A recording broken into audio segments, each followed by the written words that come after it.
नमस्कार प्रेक्षकांनो, जुळली गाठ ग या मालिकेच्या नवीन प्रोमोमध्ये आपल्याला असं पाहायला मिळते की दामिनी समोर आता इराची एंट्री झालेली असते आणि या सगळ्यामध्ये तिने सावीला वाचवलं असतं ते पाहून लगेचच तिथे आता दामिनी बोलते, तुम्हाला माहिती नाही ही मुलगी कशी येते.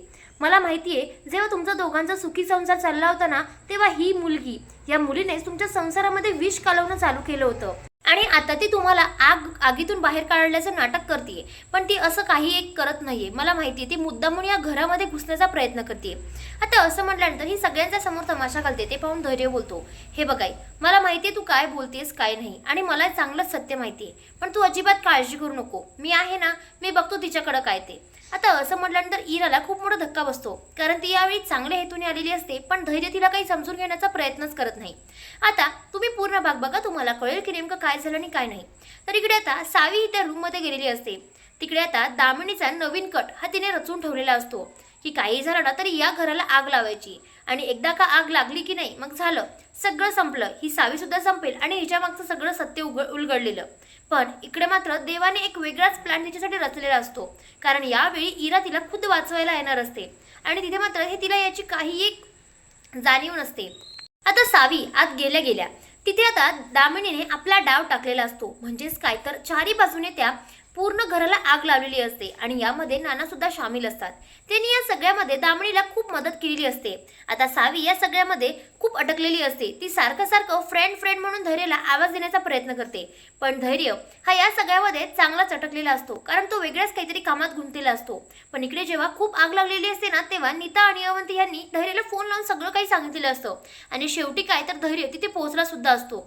आग चारी बाजूने खूप वाढत गेलेली असते. सावीचा जीव काय माहिती कसा होईल हे कुणालाही माहिती नसतं, पण ज्यावेळी ना त्यांच्या आशा संपायला लागलेल्या असतात ना तेव्हा त्यांना एक आशेची किरण दिसते आणि ती असते इरा. म्हणजेच काय तर ती झाकून असते, ती कोणाला दिसत नाही, पण फक्त कुणाला तरी असं वाटत असतं की कुणीतरी सावीला वाचवत आहे आणि ते पाहून सगळ्यांना आनंद होत असतो. सावी खूप बेशुद्ध अवस्थेत असते आणि तिच्या अंगाला कुठे भाजलेलं असतं, थोडं कुठे लागलेलं असतं आणि तिची अवस्था फार वाईट झालेली असते. इकडे या सगळ्यामध्ये तो ब्लँकेटमधला व्यक्ती सावीला वाचवतोय असंच मात्र सगळ्यांना दिसत असतं. सावी या सगळ्यामध्ये आता खूप म्हणजे खूप तिला त्रास होत असतो, त्याच्यामुळे ती एकदम कणत असते. तितक्यातच तिथे आता धैर्य तिला सावरायला जातो आणि शेवटी काय तर दोघांनी मिळून सावीला वाचवलेलं असतं, पण तो ब्लँकेटमधला व्यक्ती कोण हे कुणालाही मात्र माहिती नसतं.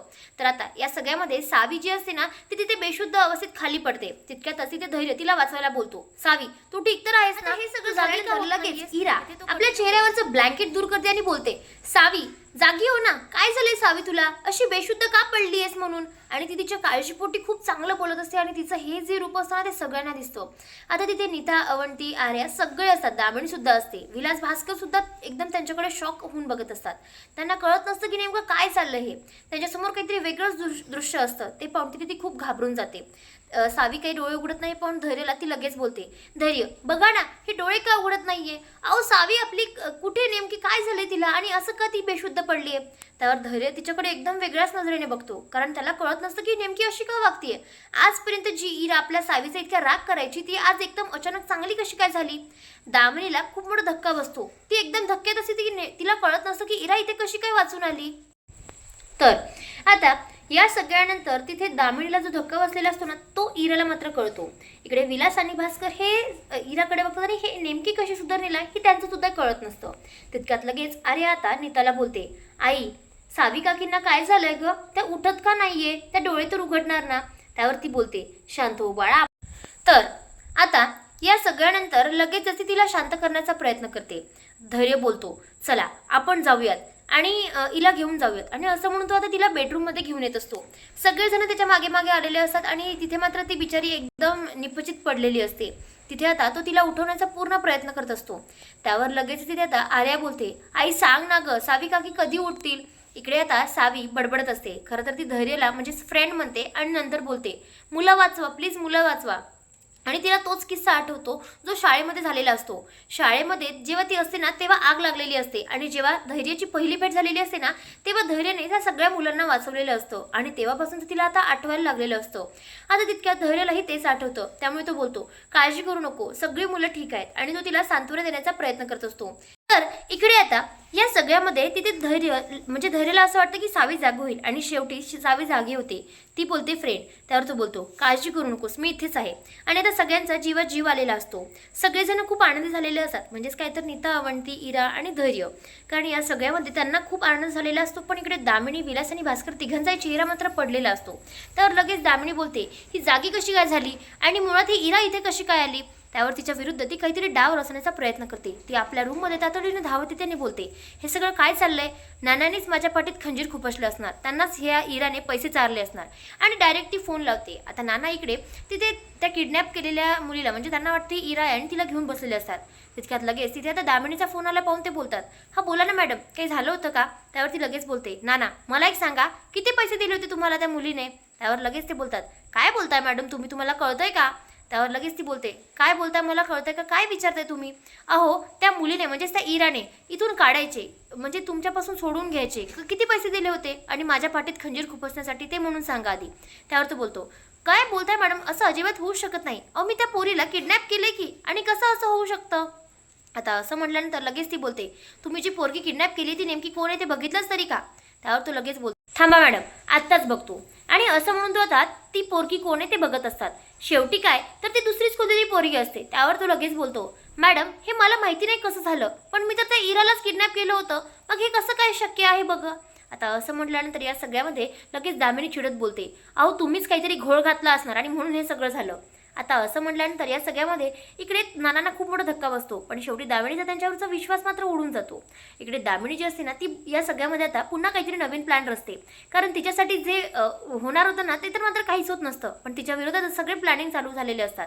ती विचार करते की आता नेमकं काय करावं. कारण जर सावी ही जागी झाली आणि तिला सगळं आठवलं तर ती सगळं काही सत्य सांगेल. इराकडून हे सत्य समजून घेण्याची सगळी इच्छा आहे, कारण तिला माहिती आहे की तिच्या बापाला आपणच मारलंय. आणि त्याच्या मात्र ती अजून विचार करते की त्या सुधाकरचा फोन कुणाच्या हाती लागलेला नाहीये, म्हणजे कुठे पडला असेल ते माहीत नाही. आणि जर हे सगळं हाती लागलं तर ती मात्र खूप टेन्शनमध्ये आलेली असते. इकडे सावी जी असते ना ती मात्र आता अजूनही बेशुद्ध असते. तितक्यात अवंती धैर्यजवळ येते आणि बोलते भाऊजी तिला जाग येईल, एक काम करा तुम्ही लिंबू पाणी द्या. तितक्यातच तिथे सावी आता डोळे खोलते. ते पाहून तो बोलतो सावी तू जागी झालीस. त्यावर तो लगेच अवंतीने दिलेलं लिंबू सरबत तिला देतो आणि बोलतो हे घे बघू, तुला अंगामध्ये शक्ती येईल थोडीशी. आणि असं म्हणून ती लिंबू पाणी पिते. तितक्यातच तिथे आता तिच्या हाताला थोडं लागलेलं असतं आणि म्हणजे थोडं भाजलेलं असतं. त्यावर तो बोलतो थांब काळजी करू नको, मी आहे ना, मी तुला हे सगळं काही मलम लावून देतो, म्हणजे व्यवस्थित होईल. इकडे इरा सुद्धा सोबतच असते. आज काय माहिती इराच वेगळीच काहीतरी वागत असते आणि या सगळ्यांच्या डोळ्यामध्ये खटकत असतं. तितक्यातच दामिनी या सगळ्यामध्ये सावीची विचारपूस करते आणि तिला तिचा आपला किती जीव आहे ना हे दाखवण्याचा प्रयत्न करते. आता इकडे तिचं झाल्यानंतर ती बोलते चल गं इरा तू बाहेर, आणि तिचा हात धरते आणि तिला बाहेर नेते. आता सगळं असं झाल्यानंतर सगळेजण बाहेर जात असतात. धैर्य मात्र तिथेच असतो. त्यावर ती लगेच बोलते काय गं मला एक सांग, हे सगळं कसं काय करतेस तू आणि कुठं होतीस आजपर्यंत, कधी सुटलीस तू, तुला काय वाटलं होतं इतक्या सहजासहजी मी तुला माफ करेल. अगं तू जे काही केलंयस ना ते खूप मोठं आहेस आणि तुझ्यामुळे हे सगळं काही घडलंय. तुझ्यामुळे माझी सावी एवढ्या मोठ्या अडचणीत अटकली होती आणि तिचा जीव जाता जाता वाचला आणि ती मात्र सगळं आपल्यावरचं खापर तिच्यावर फोडण्याचा प्रयत्न करते. त्यावर इरा बोलते बस आत्या खूप झालं, आता मी तुमचं एकही ऐकून घेणार नाहीये. तुम्हाला काय वाटलं होतं मी तुमच्या डावामध्ये पुन्हा अडकेल, तर असं अजिबातच नाहीये. त्यावर ती बोलते बस कर गं तू. तर आता हे जे सगळं झालेलं असतं ना त्यावर दामिनीला आठवतं की आपण नानाला सांगितलं होतं तिला किडनॅप करा आणि किडनॅप केल्यानंतर मग तिचे हातपाय तोडून टाका की ती काही बोलू शकणार आहे, म्हणजे तिचं काही वागणंच नाही झालं पाहिजे. आता तितक्यात नानाने तर खूप मोठा पोपट केलेला असतो, पण ती बोलते चल तुला आता ह्या घराच्या बाहेर ढकलते. आता असं म्हणल्यानंतर तिथे लगेच धैर्य येतो आणि बोलतो थांब बाई मी आहे ना, मला विचारू दे पहिले. तर त्यावर तो शांतपणे विचारतो मला एक सांग इरा, तुला जाग कधी आली आणि तू कोमामधून बाहेर कधी आली, इथे कशी काय पोहोचली. आणि तिला तो असे असंख्य प्रश्न विचारतो. आता हा भाग तर तिथेच संपतो, पण मात्र या सगळ्यानंतर आपल्याला असं पाहायला मिळते की तर दामिनी सगळ्या बाजूने अटकलेली असते. तिला आता काय करावं काहीच कळत नसतं, कारण इरा ही तिचं सच्चाई समोर आणू शकते, म्हणजे तिचं सत्य समोर आणू शकते. सावीलाही बरंच आठवत आहे त्यामुळे ती पण सत्य आणू शकते आणि सुधाकरचा फोन हा धैर्याच्या हाती लवकरच लागणार आहे. पण आता तुम्हाला काय वाटतं ते आम्हाला नक्की कमेंटला कळवा आणि भेटूया पुढच्या भागात. तोपर्यंत चॅनलला सबस्क्राईब करा आणि समोर काय होऊ शकतं ते आम्हाला नक्कीच सांगा. भेटूया पुढच्या भागात. तोपर्यंत चॅनलच्या बेल आयकॉनवर सुद्धा प्रेस करा जेणेकरून तुमच्यापर्यंत असेच नवनवीन लेटेस्ट एपिसोड लवकरात लवकर पोहोचतील. शुभरात्री.